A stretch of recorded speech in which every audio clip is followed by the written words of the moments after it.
अस्सलामुअलैकुम फ्रेंड्स, मैं आपको वेलकम करता हूँ इंग्लिश 301 बिज़नेस कम्युनिकेशन के लेक्चर नंबर 17 में। ये लेक्चर कंटिन्यूटी है हमारे पिछले लेक्चर नंबर 16 की, जिसका मेन टाइटल था appearance and design of business messages, जो कि इसका भी मेन टाइटल है। इस लेक्चर के एंड में आपको जो नोट्स मैं यूज़ कर रहा हूँ हाईलाइटेड, वो फ्री ऑफ कॉस्ट प्रोवाइड किए जाएंगे। किस तरीके से आप ले सकते हैं उसके लिए इस वीडियो को पूरा देखें। टॉपिक है the layout of a business letter, punctuation styles, format of inter office memorandum. चलिए हम अपने हैंडआउट्स की जानिब मूव करते हैं। मेन टॉपिक देखें, जैसे कि मैंने आपको बताया कि कंटिन्यूशन है लेक्चर नंबर 16 की। इसके मेन टॉपिक्स हम डिस्कस कर चुके हैं, इनको डिटेल में हम देखते हैं। The layout of a business letter, return message to person outside the organisation और बिजनेस लेटर, यानी कि जो आप उस पर्सन को लेटर लिख रहे हैं जो कि ऑर्गेनाइजेशन के बाहर है, आपकी ऑर्गेनाइजेशन के अंदर नहीं है, तो मोस्टली बिजनेस लेटर्स आप यूज़ करते हैं। Appearance of the letter convey non verbal impression that affect reader attitude. आपका मैसेज जो है उसके अंदर वर्बल कम्युनिकेशन तो होती है, आपने रिटर्न कुछ डेटा उसके अंदर होता है, लेकिन वो जो है एक नॉन वर्बल इंप्रेशन भी आपके रीडर के एटीट्यूड के ऊपर डालता है। तो वो नॉन वर्बल इंप्रेशन जो है आपके हक में आए, तो उसके लिए आप क्या कर सकते हैं या कैसे इंप्रेशंस होने चाहिए, तो वो इस लेक्चर में जो है वो डिटेल के साथ डिस्कस किए गए हैं। There are different style in fashion that it is difficult to say which one is best, यानी कि मुख्तलिफ़ किस्म के स्टाइल हैं। आप ये नहीं कहा सकता कि कौन सा बेस्ट है। जो आपको अच्छा लगे या जिससे आपकी अंडरस्टैंडिंग अच्छी हो जाए वो आप यूज़ कर सकते हैं, या जिस ऑर्गेनाइजेशन में आप जाएं तो वहाँ जो चीज़ें यूज़ हो रही हैं और जिस तरीके का स्टाइल फॉलो किया जाता है आप उसको फॉलो कर सकते हैं। द ब्लॉक फॉर्म और मॉडिफाइड फॉर्म है इसके अंदर। फर्स्ट पे सेकंड है फुल ब्लॉक फॉर्म, थर्ड है semi block form, and fourth one is AMS administrative management society form. The block form और मॉडिफाइड फॉर्म के अंदर क्या होता है, ये फैम जो है this form is name so because inside address, यानी कि ब्लॉक फॉर्म और मॉडिफाइड फॉर्म ये है कि इसके अंदर इनसाइड एड्रेस होता है। सेल्यूटेशन एंड पैराग्राफ और block not intended in this form, यानी कि सेल्यूटेशन और पैराग्राफ जो है वो ब्लॉक्ड होते हैं, इंटेंडेड नहीं होते। If plain paper is being use, heading, date, complimentary close and signature are type written at the horizontal centre of page, यानी कि अगर आप प्लेन पेपर यूज़ कर रहे हैं तो उसके अंदर जो हेडिंग है, डेट है, कम्प्लीमेंट्री क्लोज है और सिग्नेचर्स वगैरह जो है आप हॉरिजेंटल सेंटर के अंदर करते हैं। हॉरिजेंटल सेंटर से मुराद है बिल्कुल बीच के अंदर से आप लिखना शुरू करते हैं पेपर के, और जब आप लिखते जाते हैं तो वो राइट मार्जिन के आगे एंड हो जाता है, राइट हैंड मार्जिन के आगे। Double space between two parts are given while single space is use while reading the paragraph, यानी कि जब आप दो पार्ट्स लिख रहे हैं तो उसके अंदर आप दो स्पेसेस यूज़ करेंगे और इस पैराग्राफ के अंदर एक स्पेस, यानी कि एक दफ़ा एंटर करेंगे एंड देन आप टाइप करना शुरू कर देंगे। In Pakistan close punctuation used होती है। This form is a time saver as no part is intended in, यानी कि ये जो है वो टाइम सेवर कहलाता है, इतने ज़्यादा पार्ट इंटेंडेड नहीं होते इसके अंदर, इस वजह से इसको टाइम सेविंग कह सकते हैं। क्लोज पंचुएशन क्या होती है, समटाइम कॉल्ड एंड पंचुएशन भी कहा जाता है, क्लोजिंग पंचुएशन भी कहा जाता है। Consist of periods, question marks and exclamation point, यानी कि जो हमारे यहाँ पाकिस्तान में जो है वो क्लोज पंक्चुएशन यूज़ होती है, तो इसमें पीरियड्स के बाद कॉमा, क्वेश्चन मार्क्स भी आते हैं, पीरियड्स भी आते हैं, पीरियड्स भी आप लेंगे, क्वेश्चन मार्क्स भी आप लगाएंगे और एक्सक्लेमेशन पॉइंट जो हैं वो भी आप लगाएंगे। पंचुएशन का बहुत ज़्यादा ख्याल रखेंगे, जहाँ पंचुएशन रिक्वायर्ड है, कॉमा रिक्वायर्ड है, आप कॉमा लिखेंगे। जहाँ आपकी बात मुकम्मल हो गई फुल स्टॉप देंगे। कोई क्वेश्चन है तो आप क्वेश्चन मार्क लगाएंगे, कोई फैक्ट है तो एक्सक्लेमेशन पॉइंट्स वगैरह आप ऐड करेंगे। The block form modified form, आपको इससे थोड़ी कन्फ्यूजन होगी, मैं आपको नीचे दिखा भी देता हूँ।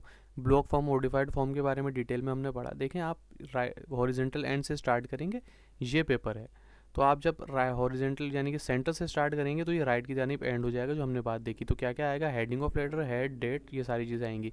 इनसाइड एड्रेस जो है वो लेफ्ट हैंड मार्जिन से स्टार्ट होगा और इस तरीके से आएगा। उसके बाद आप सैल्यूटेशन देंगे और इसकी बॉडी आएगी।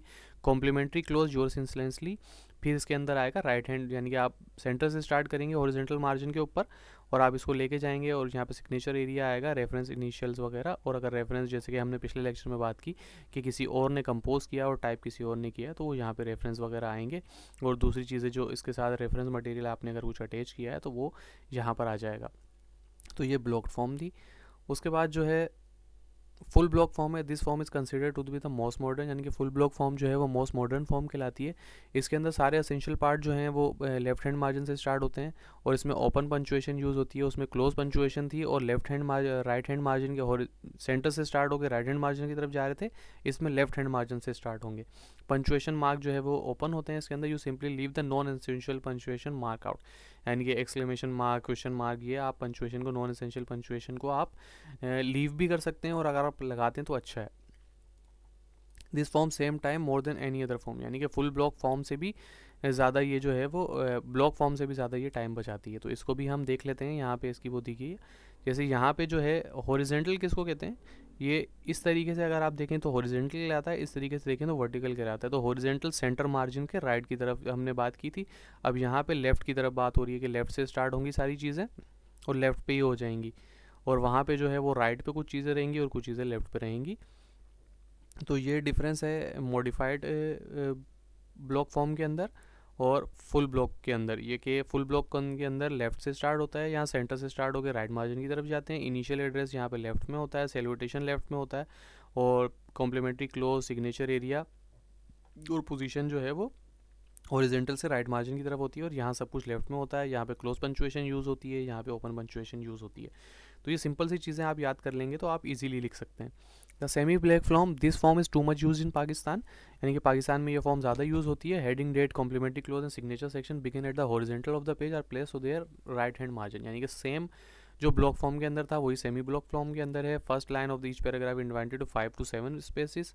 Only close form of punctuation is use in this form, this letter style is attractive on the page, यानी कि ये लेटर जो है वो अट्रैक्टिव लगता है। सेमी ब्लॉक की आई थिंक सो इन्होंने यहाँ पे दी हुई, ये देखें बिल्कुल सेम जैसे कि ब्लॉक फॉर्म के अंदर स्टार्ट हुआ था वैसे ही हुआ। इनसाइड इसमें भी लेफ्ट में था, उसमें भी लेफ्ट में था, यानी कि यहाँ पे आप 5-7 स्पेसेस दे देंगे, फिर उसके बाद बॉडी आ जाएगी, फिर कॉम्प्लीमेंट्री क्लोज, यानी कि ये सेम है आप कह सकते हैं ब्लॉक फॉर्म से, इतना ज़्यादा कोई इसके अंदर डिफरेंस नहीं है।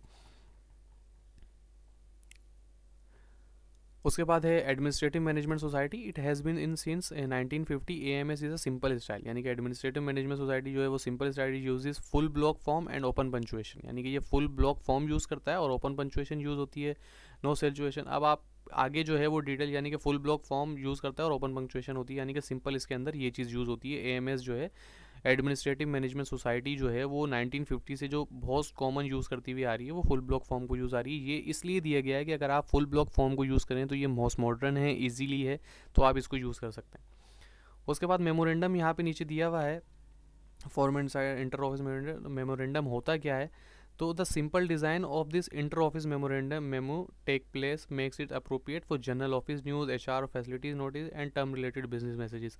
सिंपल वर्ड्स में मेमोरेंडम कब यूज़ किया जाता है ऑफिस के अंदर या मुख्तलिफ ऑर्गेनाइजेशन के अंदर, जब किसी हॉलीडे को अनाउंस करना हो, अगर वो ऑर्गेनाइजेशन जो है वो 3-4 दिनों के लिए बंद हो रही है तो उसके लिए होता है। अगर वहाँ पर कोई ऑडिट वगैरह शेड्यूल है उसके लिए होता है। अगर वहाँ कोई इवेंट वगैरह है उसके लिए होता है, या कोई वहाँ पे कोई तकरीब होने वाली है उसके लिए होता है, कोई रिवॉर्ड डिस्ट्रीब्यूशन आ रही है उसके लिए होता है।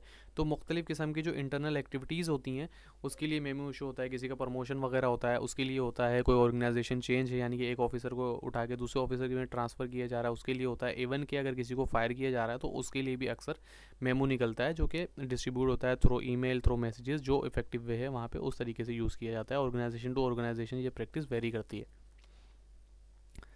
तो यहाँ पे कुछ आपको एग्जांपल दी गई हैं मेमोरेंडम की, कि मेमो टू लिखेंगे कि किसकी तरफ मेमो जा रहा है। अगर पूरी ऑर्गेनाइजेशन की तरफ जा रहा है तो एवरीवन लिख देंगे, या सिर्फ फाइनेंस डिपार्टमेंट की तरफ जा रहा है तो फाइनेंस लिख देंगे। किस डिपार्टमेंट की तरफ जा रहा है, मोस्टली एडमिनिस्ट्रेशन या एचआर की तरफ से आता है, डेट क्या है, सब्जेक्ट क्या है, यहाँ पर लिख देंगे। और उसके बाद एक तो ये हो गया, एक ये होता है इंटर में टू डिपार्टमेंट, फ्लोर, सब्जेक्ट, ये सारी चीज़ें आती हैं। डिस्ट्रीब्यूशन कहाँ कहाँ होगी, और ये मुख्तलिफ यानी कि आपको फॉर्मेट्स दिए हुए हैं किस तरीके से मेमोरेंडम होता है। अच्छा, इसमें ये देखें ये बहुत ज़्यादा इंपॉर्टेंट है, ABC company inter office communication है। तो यहाँ पर उन्होंने किस बंदे को भेज रहे हैं, किस डिपार्टमेंट में है, किस डिपार्टमेंट से गया, प्लान और डिपार्टमेंट है, यानी कि किस की तरफ से जा रहा है और किस को जा रहा है, सब्जेक्ट क्या है, डेट क्या है, मैसेज क्या है, और उन्होंने अपना साइन करके भेज दिया। अब जो रिसीविंग पर्सन है वो भी अपना रिप्लाई लिखेगा, साइन करके भेज देगा, यानी कि एक इन्फॉर्मेशन जिस पे आपको साइंड चाहिए होती है। अगर एक एम्प्लॉय जो है उसको एचआर डिपार्टमेंट ने रिक्रूट किया है और उसकी सैलरी, पॉलिसी, सारी चीज़ें तय हो गई हैं, उससे एग्रीमेंट किया गया है कि 2 साल तक वो ऑर्गेनाइजेशन को छोड़ के नहीं जाएगा, वो कॉन्ट्रैक्ट में है, तो ये सिर्फ वर्बली बातें नहीं होती, उनसे रिटर्न में लिया जाता है। मेमोरेंडम की बात नहीं कर रहा मैं यहाँ पर, अगर कोई और चीज़ हो तो मैं आपको समझाने के लिए बोल रहा हूँ कि ये साइंड कॉपियाँ इतने डिजिटल दौर में भी क्यों होती हैं। तो ये रिक्वायर्ड होती हैं ताकि लीगल पर्पस में मसला ना हो। तो ये एक मैंने पिक्चर यहाँ पे पेस्ट की है जो कि ऑफिशियल मेमोरेंडम होगा किसी का। तो ये यहाँ पे मैंने दिखा दिया है कि इंटरनल और जो मूव करता है तो इस तरीके से होता है, यानी कि यहाँ पे नाम लिखा हुआ है, उनकी पोजीशन लिखी हुई है, फ़ोन नंबर, किस तरीके से उनको रीच कर सकते हैं, टू क्या है, फ्रॉम क्या है, री क्या है, सब्जेक्ट हो सकता है ये, डेट क्या है, और पूरी बॉडी जो है वो उसकी आई हुई। तो गाइज़ ये था आज का लेक्चर, उम्मीद करता हूँ आपको समझ में आया होगा। कोई कन्फ्यूजन है या कोई क्वेश्चन है आपका या कोई हमारे लिए सजेशन है तो कमेंट सेक्शन में आप बता सकते हैं। वीडियो को लाइक करें, शेयर करें, चैनल को सब्सक्राइब करें और बेल आइकन दबाएं। इससे फ़ायदा आपको ये होगा, कोई भी क्विज़ असाइनमेंट, जीडीपी या कोई भी लेटेस्ट न्यूज़ आएगी विजुअल यूनिवर्सिटी की, तो वो हम जैसे ही अपलोड करेंगे आप तक नोटिफिकेशन आ जाएगा और आप उसको देख लेंगे। थैंक यू सो मच, मिलते हैं अगली वीडियो में। आज की वीडियो में इतना ही।